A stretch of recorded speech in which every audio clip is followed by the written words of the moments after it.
ایک شخص نے نا ایک بندے سے قرض مانگا. اس نے کہا مجھے قرضہ دو. وہ کہنے لگا کہ کتنا قرضہ؟ اس نے کہا 1000 دینار. دینار سونے کا ہوتا تھا، درہم چاندی کا ہوتا تھا. 1000 دینار چاہیے. اس نے کہا کوئی گواہ ہے تیرے پاس؟ غریب کا گواہ بھی کوئی نہیں بنتا. کبھی الجھ جائے نا کو بندہ تو کئی اپنے بھی کہہ دیتے ہیں کہ ہم اس کے قول فعل کے ذمہ دار نہیں ہیں. ایک غریب آدمی کو قرض کی ضرورت پڑ گئی، 1000 دینار چاہیے. میں کہہ چکا ہوں کہ درہم چاندی کا ہوتا تھا، دینار سونے کا. اب 1000 دینار لینا ہے. تو جس بندے سے اس نے کہا، اگرچہ وہ نیک بندہ تھا، اس نے کہا یار 1000 دینار دے دو. تو کہنے لگا کوئی گواہ ہے تیرے پاس؟ وہ کہنے لگا غریبوں کا گواہ کون ہوتا ہے؟ ہاں ایک گواہ ہے. کہا کون؟ کہا میرا رب، وہ تیرے اور میرے بیچ گواہ ہے. اس نے کہا کوئی کفیل، اگر تو پیسے نہ دے سکے تو وہ بعد میں دے دے، یا تجھے کچھ ہو جائے تو وہ دے دے. اس نے کہا کفیل بھی میرا اللہ ہی ہے. میرے پاس اگر ہے تو رب کریم کا نام ہے، اگر اعتماد کر سکتا ہے تو کر لے. بندہ نیک تھا. اس نے کہا رب کے نام پہ، رب کی کفالت پہ، اللہ کو گواہ بنا کے میں تیار ہوں تجھے 1000 دینے. اس نے 1000 دینار دے دیا. وقت واپسی کا طے ہو گیا. وہ چلا گیا پیسے لے کے. اس نے پوری محنت کی کہ میں نے وقت پہ پیسے لوٹانے.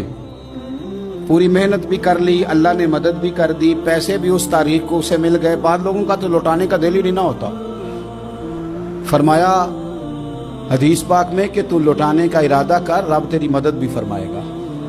لیکن یہاں بہت سارے لوگ کہتے ہیں خیر ہے، ارادہ ہی نہیں. تو پھر جس طرح کا بندے کا گمان ہو، رب بھی اسی طرح کا معاملہ فرماتا ہے.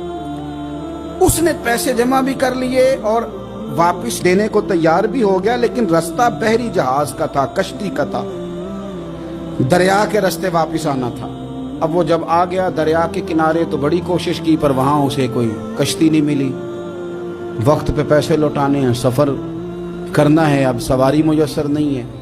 سوچ سوچ کے پریشان تھا کہ میں نے تو اللہ کے نام پہ لیے. اچانک دل میں ایک تجویز آئی. اس نے ایک لکڑی لی، لکڑی کو اندر سے کھولا، 1000 دینار اس میں بھرا. بخاری پڑھ رہا ہوں. اور ساتھ ایک خط بھی لکھا کہ یار میں پیسے پہنچانا چاہتا تھا پر مجھے کوئی چیز نہیں ملی دریا کے اس پار آنے، اللہ کے نام پر تیری طرف روانہ کر رہا ہوں. اور یہ کہہ کہ وہ لکڑی دریا میں رکھ دی. وہ لکڑی ڈوب گئی ہے. واپس آ گیا. وہ جس نے پیسے لینے تھے وہ عین مقررہ وقت پر دریا کنارے آیا. صبح سے سرے شام تک اس نے انتظار کیا. دل ڈھلنے لگا تو دل میں خیال آ گیا کہ یار نہیں، اس نے دینے ہی نہیں، جھوٹا وعدہ کر گیا، پہنچا ہی نہیں وقت پہ. اب جب واپس لوٹنے لگا تو اچانک دریا میں ایک لکڑی تیرتی ہوئی دکھائی دی. کہنے لگا لے جاتا ہوں، شام کو روٹیاں پکانے کے کام آئے گی، ایندھن بنا کے جلا لوں گا، ہنڈیا پک جائے گی. لکڑی اٹھا کے جلانے کے لیے گھر لایا. گمان تھا کہ وہ نہیں آیا وعدہ کر کے. اللہ کو کفیل اور وکیل بنا کے اور گواہ بنا کے پھر بھی نہیں آیا. لکڑی لے کے گھر گیا، بخاری ہے. اور جب اس کو چیرا نہ کہ میں اس کی آگ جلاؤں گا، کھولا تو اندر سے 1000 دینار بھی نکل آیا، خط بھی نکل آیا. اب ذرا سمجھنا، اس کے دل میں بات کس نے ڈالی کہ تو لکڑی میں پیسے ڈال دے؟ اللہ نے. اس بندے کو مقررہ وقت پہ کنارے بھیجا کس نے؟ لکڑی صرف اسی کے ہاتھ آئی تو یہ بندوبست کیا کس نے؟ اللہ نے. گھر جا کے چیری تو پیسے بحفاظت اس تک پہنچائے کس نے؟ تو پھر ہمیں بھی توجہ اللہ کی جانب بھی کرنی چاہیے.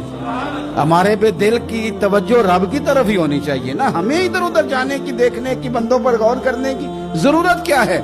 وہ پیسے پہنچ گئے. یہ وہاں اپنی جگہ پہ پریشان تھا. اس نے 1000 دینار اور جمع کیا.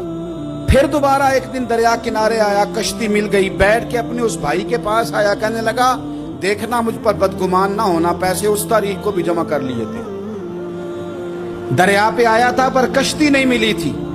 پھر میں نے نا لکڑی میں ڈال کے خط ڈال کے تیری طرف بھیج بھی دیے تھے، لیکن آج میں پھر لے کے آ گیا ہوں. وہ کہنے لگا خوش ہو جا، جس رب کو تو نے میرا اور اپنا گواہ بنایا تھا اس رب نے میرے تک پہنچا بھی دیے ہیں. جب لوگ اللہ کو گواہ بناتے ہیں، رب کی جانب اپنی توجہ کرتے ہیں، اپنی چاہتوں، خواہشات اور اپنی ساری چٹھیاں اپنے رب کریم کی رحمت کی طرف روانہ کرتے ہیں، پھر اللہ اپنے بندوں کو مایوس نہیں کرتا. اللہ اپنے بندوں کو نواز دیتا ہے. اللہ تبارک و تعالیٰ اپنے بندوں پہ کرم نوازی کرتا ہے. او سنگیو، ساری امیدیں سیٹھوں، نوابوں، دنیا داروں سے کیوں وابستہ کرتے ہو؟ ساری توجہات کا مرکز کیوں ان لوگوں کو بناتے ہو جو تمہیں دنیا میں مضبوط نظر آتے ہیں؟ اپنی توجہات کا مرکز اپنے خدا کو بنائیے۔